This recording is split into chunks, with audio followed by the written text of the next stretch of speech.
And now, coming from the studios of ESP51.com, it's the MoSports Talk Show, live with Mo and Rick. And don't forget the number is 718-384-6813. That's 718-384-6813.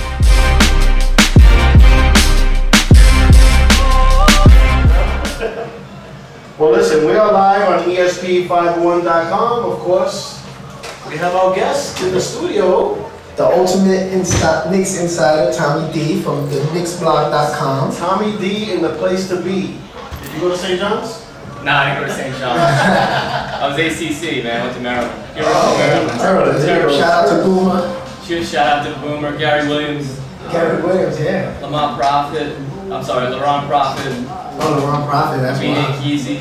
A lot of good players come out of Maryland. It's a good college. Let me just get this down a little bit. Okay. Because if I don't stop this, it'll just keep going, right? Yes, it will. Alright, there you go.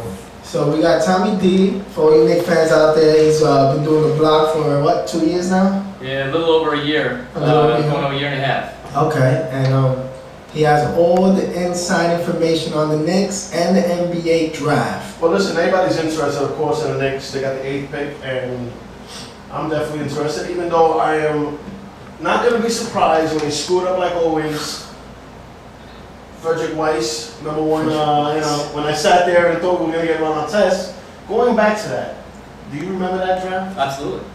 Now, let's make sure we can hear you, because obviously this mic is a little different in here. I want to make sure somebody out there on the chat, make sure you can hear my man D over here. Tell me what you were thinking that day. If you were feeling the same thing I was feeling. Because I was calling my brother, I was calling my cousins, I was freaking out. I couldn't believe we were going to get run on test. And boom, we get Frederick Weiss, Mr. 3 minutes in the NBA. Not only did he play in the NBA, not 1 minute. No, French Phantom. Yeah. It was a venerable lock, right? That just got our test. It was a lock. I called LaSalle High School, Alphabet City. We've been there and seen that at gym a bunch of times.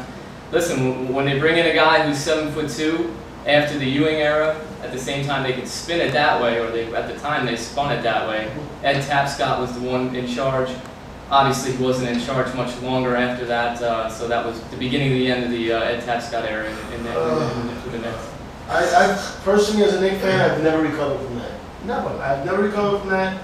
He should have been a Knicks. And then the way it get worse, the Bulls were picking after that, and he hates the Bulls because he grew up a Knicks fan. He grew up hating Jordan and the rivalry between the Bulls and the Knicks. And he's sitting there pumped up, ready to get drafted by the Knicks, and then the Bulls draft him. It was just awkward. I never felt it was just pathetic. You haven't gotten over it, have you? I have not gotten over it. I'm sorry. I don't think the Knicks have. I know, that's for it's not the only one. But that one just stands out for, forever. Well, I think the funny thing is that they had his rights up until last year, and they traded him for Patrick Ewing Jr. Yes. Two guys who have never played for the Knicks. And Patrick Ewing Jr. was playing good in the preseason. He did that big dunk. He made the comeback in the preseason game. Everybody got hyped up. And next thing you know, they threw him into the D-League, whatever you call it. And I don't know. I would put him on the bench just for the people interested in things like that. Patrick Ewing's son, end of the game, maybe he comes in. I guess the crowd is going to play defense too. I had a conversation with Frank Isola. We do the show on TKB TV on SNY.TV, and that was his biggest thing, is when they went in the direction of Anthony Roberson, where a lot of people were like, no, this kid can shoot, he fits good in D'Antoni's system. At the end of the day, I think if they could redo it over, they would have kept Ewing instead of Roberson, because Roberson did absolutely nothing this season. He did nothing. It was just a no-brainer. You're talking about Patrick Ewing's son. Where's the connection? Where's the hookup? Where's the, you know what? He's Ewing's son, man. Let him play in the Knicks. What happened to having hookups? If anybody's going to have their son on the Knicks, you should at least did that for Patrick Ewing. And it was